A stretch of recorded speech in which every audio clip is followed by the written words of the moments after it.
My dad had given me some registered Ayrshire heifers, and there was a Jersey or two involved. I always had a special place in my heart for the Ayrshires. So we started with them and tried to do what we've done, do some marketing and merchandising, and it didn't develop the way I hoped. So we decided to, at the time, well, Holsteins have always been the dominant breed, but Phyllis's dad had a registered Holstein herd, and they were tested, never classified, but they were good genetics, and he decided he was going to quit. So what happened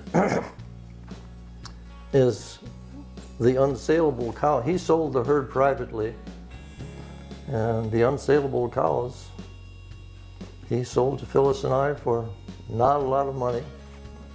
And we started with them and built on, added other cows, and actually got involved with the, at the time, bull proofs were becoming more reliable, and started to have popular sires with production numbers, and we used them and embraced that. Added a few cows, and before you know it, the Ayrshires had left and Holsteins had taken over. It was fun. When we bought the farm, was in the era of Dutch elm disease. We had 50 of the most beautiful mature elm trees in the dooryard at the farm, and actually at the time we were applying for a prefix from Holstein, and they gave you 3 different choices. The first 2, combination of our names or whatnot, I forget what, but the third choice name was Lost Elm, and it was because we lost all the stupid elm trees. In fact, I spent 2 years cutting those things down and burning them up. They literally just all completely died as a group the year we bought the farm. Today we milk about 40 to 50 jerseys, 80 head of young stock as well, 100% jerseys.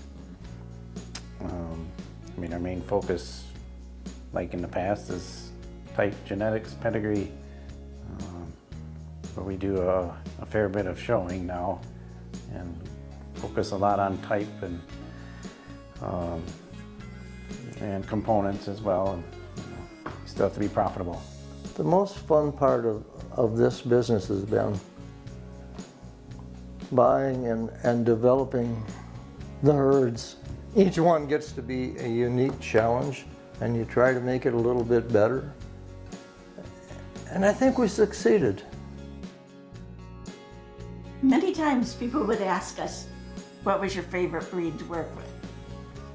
And, well, we had started with the Ayrshires, so that was kind of special because it was our start with our farming adventure.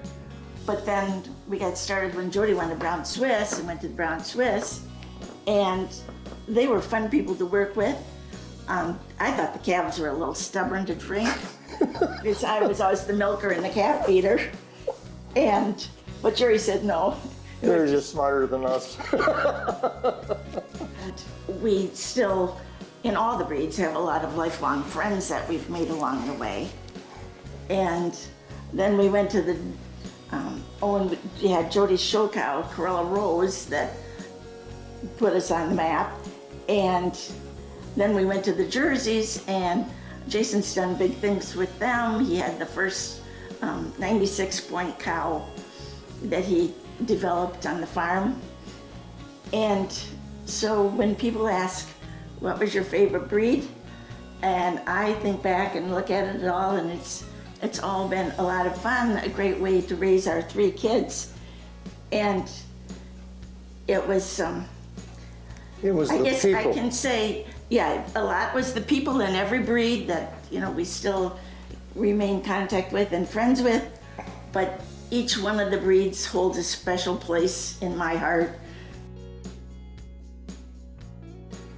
Her name was Jane said Andy Gale. We sold 13 bulls out of her, and she literally did save the farm because it took a whole generation of farmers out, young farmers out, in the late 70s when interest went through the roof. You know, we're leveraged a bit, and you can't afford to pay that kind of bull calves versus bulls in AI. It made such a difference. A cow we purchased probably early 2000s, underground Imperial Mamie, that flushed really well, and we had multiple excellent daughters out of her. I think six excellent daughters out of her. I believe so. And the cow family just transmits, and it's exploded into this. There's a lot of M names. So many excellent cows in the herd come from that family. Lookout Ayatollah Polka Dot. Yeah. We flushed her to tequila, and that started the tequila run, and which produced Tequila Petunia, who ended up being junior champion at every major show in the country. Anchored the All-American Senior Best, or Junior Best 3 as well, and produced prominent daughters. I think that was, in recent memory, she's the only homebred, home-showed.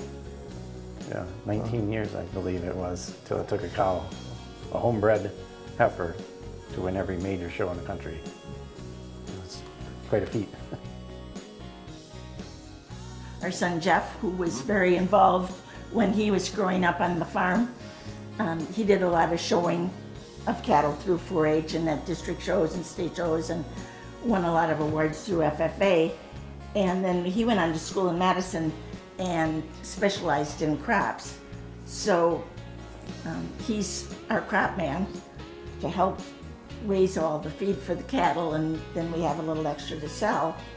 So with the 3 kids, we've all made it a family affair. To this day, both Jeff and Jody, even though they're not involved in hands-on, are very interested in what's going on at Lost Elm. Continue with the Jersey breed. Always striving for the great one, trying to breed that Madison champion.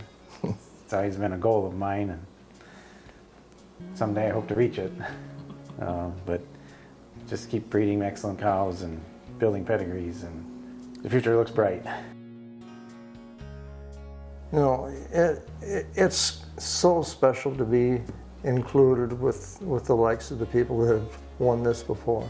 It's surreal. It's a once-in-a-lifetime opportunity, and something that you'd never think you'd ever get. But with all the mentors that I've had, and you know, with my dad and mom, and use that knowledge, and it paid off. 50 years of a lot of hard work, but it's been a lot of fun.